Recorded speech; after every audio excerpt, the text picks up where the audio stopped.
தரணி வாழ் தமிழர்களின் இதய ஒலி தமிழன் 24.com. யாழ் மயிலட்டி மக்களின் காணிகள் விரைவில் விடுவிக்கப்படும், அமைச்சர் உறுதி.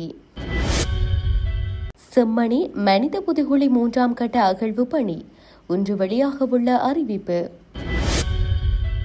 உயிர்த்த ஞாயிறு தாக்குதல் விசாரணையில் அம்பலமான கோட்டாபயவின் பெயர். ஈரானின் தாக்குதல்களை கண்டித்து ஐநா பாதுகாப்பு கூட்டத்தில் தீர்மானம், அமைதி காத்த சீனா ரஷ்யா. இலங்கைக்கு அருகே தாக்கப்பட்ட ஈரானிய கப்பல், அமெரிக்க ராணுவத்திடம் ட்ரம்ப் கேள்வி. ஈரான் தலைமையை சாய்க்க முடியாத அமெரிக்க இஸ்ரேல் தாக்குதல், ட்ரம்பிற்கு பெரும் சவால்.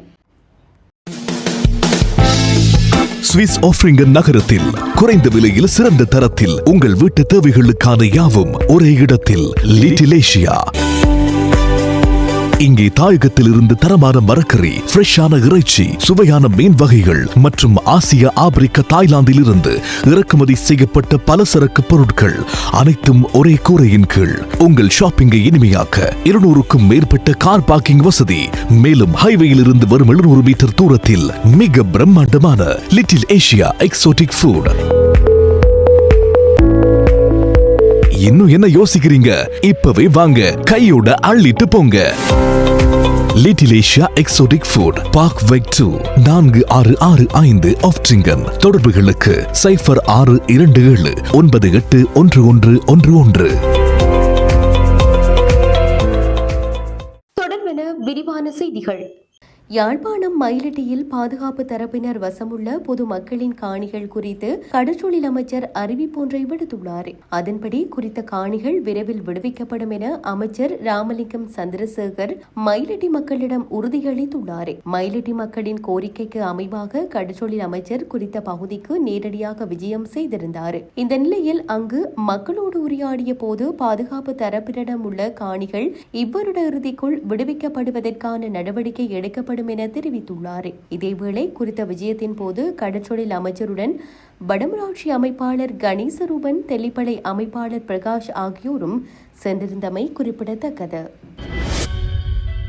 யாழ்ப்பாணம் செம்மணி சித்துப்பாத்தி மனித புதைகுழியின் 3ஆம் கட்ட அகழ்வு பணிக்கான திகதி குறித்து இன்று அறிவிக்கப்பட உள்ளதாக தகவல் வெளியாகியுள்ளது. சட்ட மருத்துவ அதிகாரியின் நகர்த்தல் பத்திரத்தினூடாக குறித்த வழக்கு இன்று எடுத்துக் கொள்ளப்பட உள்ளதாக பாதிக்கப்பட்டோர் தரப்பு சட்டத்தரணிகள் ஊடகம் ஒன்றுக்கு தெரிவித்துள்ளனர். அதன்படி மனித புதைகுழி வளாகத்தை நேரில் சென்று நீதவான் உள்ளிட்ட குழுவினர் இன்று ஆய்வு செய்ததன் பின்னர் அகழ்வு பணிக்கான திகதி அறிவிக்கப்பட உள்ளதாக குறிப்பிடப்பட்டுள்ளது. கடந்த காலங்களில் நிலவிய மழையுடனான வானிலை காரணமாக மனித புதைகுழியின் 3ஆம் கட்ட அகழ்வு பணிகளை ஆரம்பிக்க தாமதம் ஏற்பட்டது. இந்த நிலையில் தற்போது சீரான வானிலை நிலவுவதால் சித்துப்பாத்தி மனித புதைகுழியின் அடுத்த கட்ட அகழ்வு பணிகளை விரைவில் ஆரம்பிக்க எதிர்பார்ப்பதாக பாதிக்கப்பட்டோர் தரப்பு சட்டத்தரணிகள் தெரிவித்துள்ளனர். செம்மணி மனித புதைகுழியில் இருந்து 2 கட்டங்களாக மேற்கொள்ளப்பட்ட அகழ்வு பணிகளின் போது 240 மனித எண்புக்கூட்டு எச்சங்கள் அடையாளம் காணப்பட்டுள்ள நிலையில் 239 எண்புக்கூட்டு எச்சங்கள் அகழ்ந்தெடுக்கப்பட்டுள்ளன. அத்துடன் சிறுவர்களின் புத்தகப்பை, பொம்மைகள், ஆடைகள் உள்ளிட்ட பல தடிய பொருட்களும் மனித புதைகுழியில் இருந்து மீட்கப்பட்டுள்ளமை குறிப்பிடத்தக்கது. இலங்கை கடற்கரைக்கு அருகே ஒரு ஈரான் போர்க்கப்பலை மூழ்கடித்தது குறித்து ராணுவ அதிகாரிகளிடம் தான் கேள்வி எழுப்பியதாக ட்ரம்ப் கூறியுள்ளார். அந்த கப்பலை கைப்பற்றுவதற்கு பதிலாக அதை அழித்து விடுவது மேலும் சுவாரஸ்யமானது மற்றும் பாதுகாப்பானது என்று ராணுவ அதிகாரிகள் தெரிவித்ததாக அவர் கூறியுள்ளார். இறப்பு எண்ணிக்கை மாறுபட்டாலும் ஈரானின் அரசு ஊடாக அமைப்பான IRNA ஞாயிற்றுக்கிழமை மார்ச் 4ஆம் தேதி இந்திய பெருங்கடலில் இந்தியா நடத்திய மிலான் பீஸ் 2026 கடற்படை பயிற்சியில் இருந்து புறப்பட்டு சென்றபோது அமெரிக்க நீர்மூழ்கி கப்பல் ஒன்று IRIS டினா என்ற ஈரான் போர்க்கப்பலை டார்பிடோவால் தாக்கியதில் 104 கடற்படை வீரர்கள் உயிரிழந்ததாகவும் மேலும் 32 பேர் காயமடைந்ததாகவும் கூறப்பட்டது. இதுகுறித்து சமீபத்திய பொதுக்கூட்டத்தில் பேசிய ட்ரம்ப், இந்த நடவடிக்கை ஈரானுக்கு எதிராக அமெரிக்கா, இஸ்ரேல் இணைந்து மேற்கொண்டு வரும் விரிவடைந்து வரும் ராணுவ நடவடிக்கைகளின் ஒரு பகுதியாக இருந்ததாக கூறப்படுகிறது. ஏன் நாம் அவர்களை அவர்களை கொன்றோம். ஏன் அவர்களை பிடித்து எங்கள் கடற்படையில் பயன்படுத்தவில்லை என நான் கேட்டேன். IRIS டினா என்பது மிக உயர்ந்த தரமான கப்பல் என்று ராணுவம் விவரித்தது. அந்த கப்பலை அழித்து விடுவது சிறந்ததென்று ஒரு ராணுவ அதிகாரி பதிலளித்தார். அவர்கள் சொன்னார்கள், அவர்களை மூழ்கடிப்பது இன்னும் சுவாரஸ்யம் என்று. ஈரானின் கப்பல் மூழ்குவது எமது ராணுவத்திற்கு அதிகம் பிடிக்கும். அதை மூழ்கடிப்பது பாதுகாப்பானது என்று சொல்கிறார்கள். அது உண்மையாக இருக்கலாம் என நினைக்கின்றேன் என கூறியுள்ளார். இந்த கருத்துக்கள் சர்வதேச அளவில் கடும் எதிர்ப்பை ஏற்படுத்தியுள்ளன.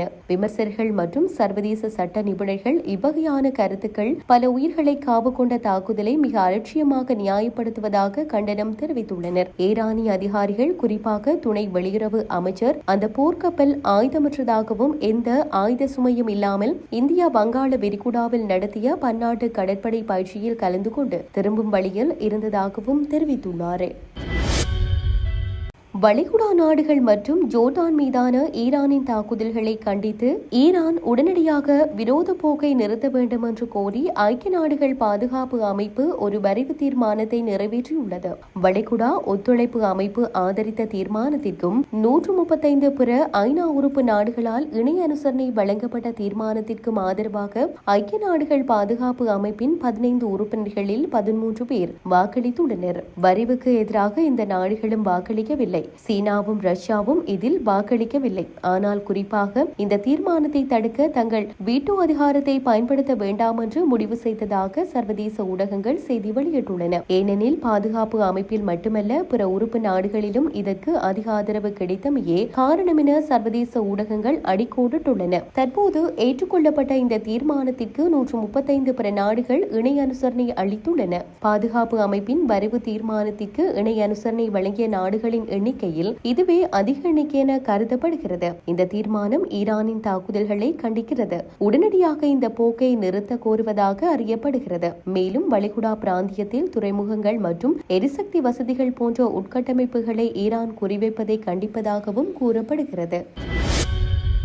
2019 ஆண்டு ஏப்ரல் 21 அன்று நடந்த 2019 ஸ்ரீலங்கா ஈஸ்டர் சண்டே பாம்பிங்ஸ் என சர்வதேச ரீதியில் அதிர்ச்சியை ஏற்படுத்திய உயிர்த்த ஞாயிறு தாக்குதல் சம்பவம் இலங்கையின் சமீபத்திய வரலாற்றில் மிக கொடூரமான பயங்கரவாத தாக்குதலாக பதிவு செய்யப்பட்டுள்ளது.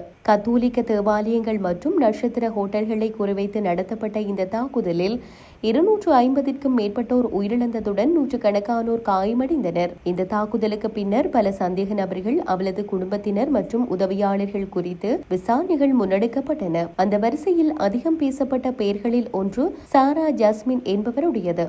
அவர் நீர்கொழும்பு தற்கொலை குண்டுதாரியான அவர்களின் மனைவியாக கருதப்படுகிறார். உயிர்த்த ஞாயிறு தாக்குதல்கள் தொடர்பான விசாரணையில் சந்தேக நபரான புலிசினை மகேந்திரனின் மரணத்தை உறுதிப்படுத்துவதற்காக 3வது DNA சோதனை நடத்த உத்தரவிட்டது தொடர்பாக முன்னாள் ஜனாதிபதி கோட்டாபய ராஜபக்சவின் அழுத்தம் அல்லது உத்தரவு குறித்து சமீபத்தில் வெளியான தகவல்கள் உள்ளன. இது இலங்கையின் பல்வேறு ஊடகங்களில் புலனாய்வு செய்திகளாக வெளியாகியுள்ளது. இந்த விடயம் தற்போது சுரேசாலே கைது செய்யப்பட்டமை தொடர்பில் இடம்பெற்ற உயிர்த்த ஞாயிறு தாக்குதல் விசாரணையில் அம்பலமாகியுள்ளது. 2019 ஏப்ரல் 21 அன்று இலங்கையில் நடந்த உயிர்த்த ஞாயிறு தாக்குதல்களில் 3 தேவாலயங்கள் மற்றும் 3 சொகுசு ஹோட்டல்கள் இலக்கு வைக்கப்பட்டன.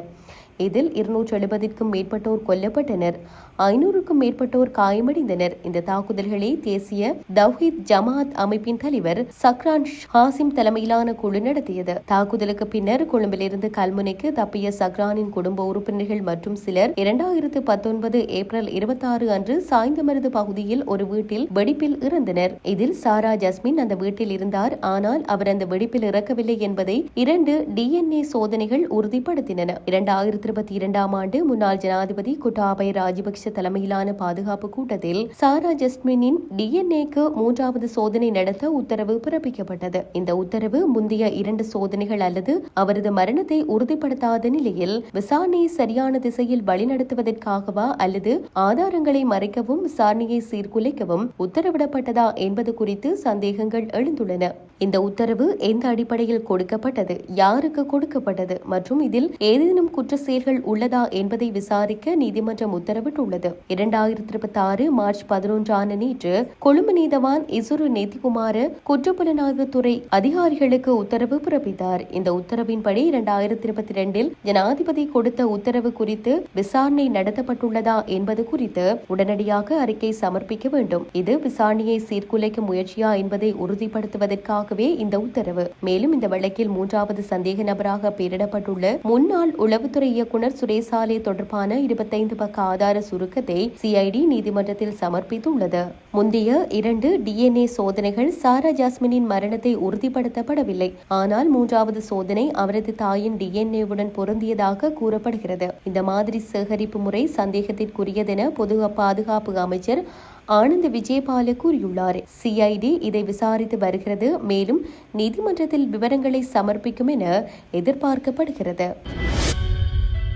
ஈரானின் முன்னாள் உச்ச தலைவர் அயதுல்லா அலி ஹமேனி கொல்லப்பட்டதை தொடர்ந்து தொடங்கிய 2 வார அமெரிக்க மற்றும் ஆஸ்திரேலிய தாக்குதல்களால் கூட அந்நாட்டின் தலைமையை உடைக்க முடியவில்லை என அமெரிக்க உளவுத்துறை சுட்டிக்காட்டியுள்ளது. பிப்ரவரி 28 முதல் மேற்கொண்ட தாக்குதல்களால் கூட அந்த கட்டமைப்பு சரிவு அபாயத்தில் இல்லை என்றும் அமெரிக்க உளவுத்துறை சுட்டிக்காட்டுகிறது. ஏராளமான அறிக்கைகள் ஆட்சி பொதுமக்கள் மீது கட்டுப்பாட்டை தக்க வைத்துக் கொண்டிருப்பதையும் இஸ்லாமிய புரட்சிகர காவல்படை மற்றும் இடைக்கால தலைவர்கள் நாட்டிற்குள் தொடர்ந்து அதிகாரத்தை பயன்படுத்துவதையும் காட்டுகின்றன.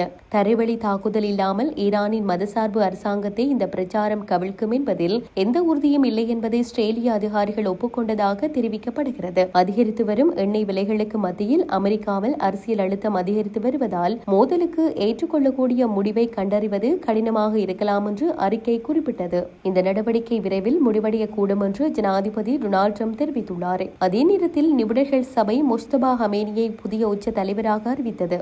ஈராக்கில் உள்ள ஹுர்திஸ் போராளிகள் ஈரானுக்குள் சாத்தியமான தாக்குதல்களை குறித்து அமெரிக்காவுடன் ஆலோசனை நடத்தினர். ஆனால் ஈரானிய படைகளுக்கு சவால் விடும் அளவிற்கு அவர்களிடம் போதுமான ஆயுத சக்தி இல்லை என்று மதிப்பிடப்பட்டுள்ளது.